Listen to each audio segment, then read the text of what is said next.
नमस्कार, मेरा नाम है डॉक्टर पुरु धवन और आज इस वीडियो में हम दोबारा से कुछ नया लेकर आए हैं पैरालिसिस पेशेंट के लिए और वो है एक नई टाइप की एक्सरसाइज। हर पैरालिसिस पेशेंट की जो एक्सरसाइज की रिक्वायरमेंट होती है वो अलग होती है क्योंकि हर किसी में अलग-अलग तरीके से इंप्रूवमेंट हो रही होती है।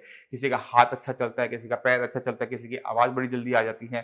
तो आपको सबसे पहला काम क्या करना होता है, अपनी इवैल्यूएशन करनी पड़ती है कि आपको किस चीज़ पे काम करने की ज़्यादा ज़रूरत है। अगर आप ढंग से चल रहे हैं, आपका हाथ नहीं चल रहा तो आपको हाथ पे एक्सरसाइज ज़्यादा करनी चाहिए। ये से समझना किसी भी पैरालिसिस पेशेंट के लिए बहुत आसान काम है। तो इसी में ही आज हम आपको बताएँगे कि किस तरह से आप ये जो इलास्टिक बैंड्स होते हैं, जो मार्केट में ईज़िली अवेलेबल होते हैं, हमने इसे ऑनलाइन मंगवाया था, मेरे ख्याल से ये 700-800 रुपए का आया था। इसको आप यूज़ कर सकते हैं। जिनके पास ये ना हो, उन्हें भी घबराने की ज़रूरत नहीं होती। आपके घर के पास कोई ना कोई ऐसी शॉप ज़रूर होगी जहाँ पे इलास्टिक मिलता होगा, क्योंकि ये भी इलास्टिक है ना, सेम इलास्टिक। इसी तरह का इलास्टिक आपके घर के आस-पास मिलता होगा। आपने क्या करना होता है कि आपने 2 इंची जो चौड़ा इलास्टिक होता है, उसे आपने मंगवाना होता है और जिस तरह से इसमें हैंडल बने हुए हैं, उसमें आप नॉट लगा लेना और आपका ये इसी तरीके से तैयार हो जाता है। तो ये रफली मेरे ख्याल से ये 1.5-2 मीटर के आस-पास होगा, तो आप 1.5-2 मीटर का इलास्टिक ले लेंगे, तो भी हमारा काम सेम बन जाएगा। तो आपको घबराने की ज़रूरत नहीं है और इसे फटाफट खरीदने, भागने की ज़रूरत नहीं है। ये आप सबके घर में ईज़िली अवेलेबल होता है, घर के आस-पास ईज़िली अवेलेबल होता है। तो इसका हम यूज़ करेंगे, इसे कैसे यूज़ करना है उसे समझने की कोशिश करेंगे, मगर इससे हम आज करेंगे अपने आर्म की एक्सरसाइज। अब मैं उम्मीद करता हूँ कि आप मुझे पूरा देख पा रहे होंगे। आपने इस इलास्टिक को लेना है, अपने पैर के नीचे दबाना है और जहाँ पर आपने घेरा बनाया था या जो हैंडल बना हुआ है, उसमें अपना हाथ डालना है। इसे पकड़ने की ज़रूरत नहीं है। अब आपने क्या करना है, ठीक है? ये बहुत मुश्किल नहीं है, ये आसान काम होता है, मगर इससे क्या हो रहा है कि आपकी जो बाइसेप्स है, वो स्ट्रॉन्ग हो रही है। अब आपने अगर अपने हाथ को आगे बढ़ाना है, तो आपको अपनी बाइसेप चाहिए। अगर अपने हाथ को घुमाना है, तो आपको अपनी बाइसेप चाहिए। तो ये जो बाहरी एक्सरसाइज होती है, वो बेसिकली हमारे एल्बो जॉइंट की हो रही है कि हमारे एल्बो जो जॉइंट है, हमारी कोहनी है, वो ढंग से काम करे। अब जो हमारी कोहनी है, ये इतनी ही जाती है, ये सिर्फ़ अपना 180 इधर गई और इधर गई, इतना ही मूव करती है ना, तो हमने बस इतनी ही एक्सरसाइज इसकी करनी होती है। तो हम इसी तरह से इसका यूज़ दोबारा से करेंगे और दोबारा से देखेंगे। आपको लगता है कि बहुत आसान है, मैं तो थक ही नहीं रहा, ये तो बहुत ईज़ी है, डॉक्टर साहब ने कैसी एक्सरसाइज बता दी। आप इलास्टिक को थोड़ा-सा छोटा कर लो, तो ये और टाइट होता चला जाता है। तो आप इसके लेवल्स को कंट्रोल कर सकते हो, उसको आपने कहाँ दबा रखा उस पर। अगर मैं इसे लूज़ करता हूँ, तो आप देखेंगे कि मेरे लिए और ईज़ी हो जाता है। आप टाइट करेंगे, ये आपके लिए मुश्किल होता चला जाएगा। तो आपको इसमें किसी की हेल्प की ज़रूरत नहीं है। अपनी एल्बो की एक्सरसाइज आप बहुत अच्छी तरीके से कर सकते हो। इसी तरह से आप कर सकते हो अपने शोल्डर की एक्सरसाइज। अगर आपने पहले इवैल्यूएट करना है अपने हाथ को कि आपका हाथ पूरा ऊपर जा रहा है या नहीं जा रहा। तो आपने लिया और कोशिश करनी है कि इसे ऊपर पूरा लेके जाऊँ, स्ट्रेट कर दूँ। तो दोबारा से करेंगे इसे एक बार दोबारा से। इस तरह से आपने इसको स्ट्रेट करने की कोशिश करनी है कि आपका हाथ जा रहा है या नहीं जा रहा। तो अगर आपके हाथ में ग्रिप ना भी हो, तो आप इसको हैंडल को अपने अंगूठे और उँगलियों के बीच में फँसा लीजिएगा और इसको इस तरह से आप ले जा सकते हैं। आपके हाथ से निकलने के चांसेस कम हो जाते हैं कि आपको करना पड़े। आप इसे 5-10 बार करेंगे, आप समझ जाएँगे कि इसमें आपकी बहुत ताकत लगनी शुरू हो गई। और जैसे मैंने पहले बताया था कि इसे लाइट करना आसान है, इसे हार्ड करना भी आसान है। तो आपका कंट्रोल रहता है कि आपने कितनी ताकत लगानी है। इससे आपकी आर्म की जो मसल्स हैं वो बहुत सॉलिड होनी शुरू होती हैं। अब जब हम आर्म की एक्सरसाइज के बारे में बात करते हैं तो अपनी मसल्स पे क्यों काम कर रहे हैं इसको जानना भी आप सभी के लिए ज़रूरी हो जाता है।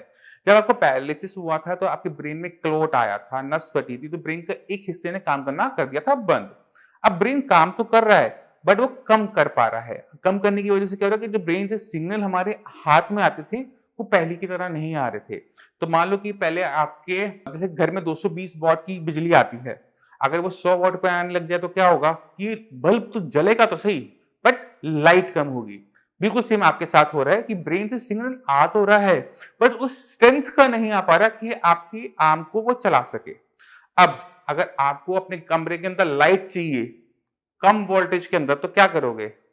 आपके पास ऑप्शन होता है कि आप नंबर ऑफ बल्ब बढ़ा लो। तो क्या होगा कि थोड़ी-थोड़ी लाइट सबसे आएगी तो आपके कमरे में लाइट प्रॉपर हो जाएगी।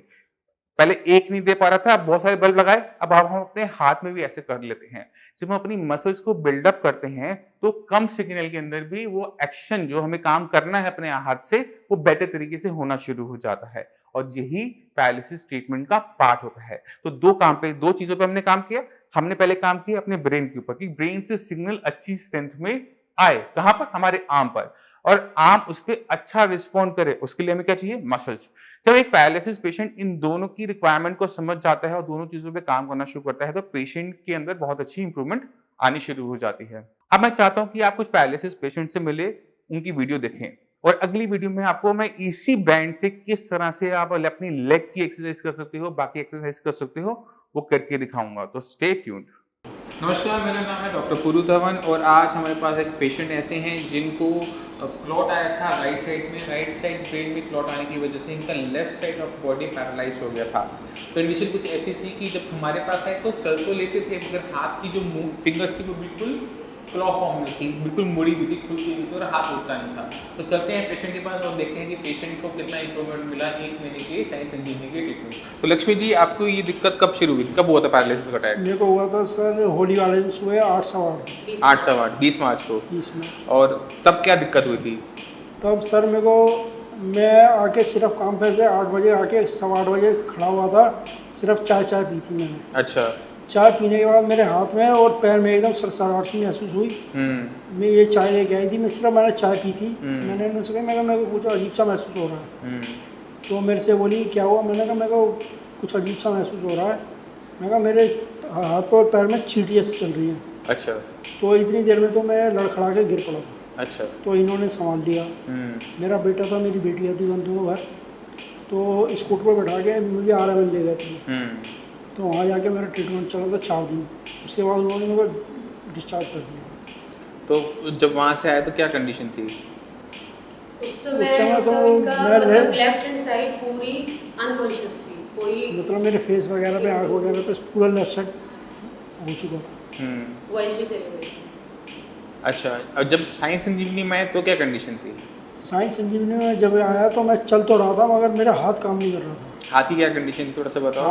हाथ की मेरी कंडीशन, हाथ मेरा पहले इतना उठता था और मुड़ा रहता था। कैसे मुड़ा रहता था? फिंगर मेरी ऐसे मुड़ी रहती थी। अच्छा, अब पूरा हाथ उठाओ। अब मेरा हाथ ऊपर उठता है और फिंगर मेरी सीधी हो गई। अब चीज़ों को पकड़ने में दिक्कत तो नहीं होती? नहीं। पकड़ो, पेन उठाओ उल्टे हाथ से। पहले कर पाते थे इसको? नहीं, पहले नहीं कर पाते थे। अब कितना टाइम में ये हुआ? 1 मंथ से 1 महीने के अंदर ही सारा सुधार हुआ। तो आपने खुद देखा कि पेशेंट के अंदर वो चेंजेस जो चाहिए होती हैं, जो उसकी इम्प्रूवमेंट रुक जाती है, वो शुरुआत करने के लिए हमें हाथ पैर की मसल्स पे काम नहीं करना पड़ता, हमेशा पेशेंट की ब्रेन पे काम करना पड़ता है, क्योंकि वहीं पर क्लॉट आया था, वहीं पर डैमेज हुआ। जब तक हम ब्रेन पे काम नहीं करते, पेशेंट के हाथ पैर में कभी भी पावर नहीं आती। जो रुकी हुई इंप्रूवमेंट थी, जो रुकी थी, जो हाथ में मूवमेंट नहीं थी, उंगलियां मुड़ी हुई थी, वो सिर्फ 1 मंथ के ट्रीटमेंट में पेशेंट की कंडीशन कुछ ऑलमोस्ट नॉर्मलाइज हो गई है। अभी 1 महीना हुआ है, अभी हम थोड़ा सा और आगे चलेंगे, 2-3 महीने का कोर्स करेंगे, उसके बाद मुझे नहीं लगता कि आपको और ट्रीटमेंट लेने की जरूरत पड़ेगी। डॉक्टर साहब मुझे कोई दिक्कत नहीं, मैं 6 महीने की दवाई खा लूँगा, मगर मुझे सही होना है। अच्छा, ठीक है। चलिए, इतना लंबा तो नहीं जाएगा आपका, क्योंकि काफ़ी अच्छी इंप्रूवमेंट हो चुकी है। जितनी इंप्रूवमेंट इस महीने आई है, इतनी अगले महीने आ जाएगी, तो आप ऑलमोस्ट हो चुके होंगे। अभी सुनने में आया आप बाइक से आए हो, बाइक चला कर आए हो। पिछले महीने बाइक चलाते थे? नहीं चलाता नहीं, बेटे के साथ में। बेटा मेरा कितने टाइम के बाद आपने बाइक चलाई है? 4 महीने बाद। ठीक है। इनमें बहुत तेज़ी से बहुत अच्छी इंप्रूवमेंट आने का एक रीज़न ये भी है कि इनकी जो डैमेज हुआ था उसको भी बहुत ज़्यादा टाइम नहीं हुआ था। अगर ये पेशेंट 6 मंथ के बाद आता तो उसमें इंप्रूवमेंट धीरे धीरे होती, क्योंकि ये अपने उस टाइम के अंदर आए जब ब्रेन के अंदर डेवलपमेंट हो रही होती है। तो ज़रा सा भी हम उसको पुश करते हैं तो वो तेज़ी से इंप्रूवमेंट दिखा देता है।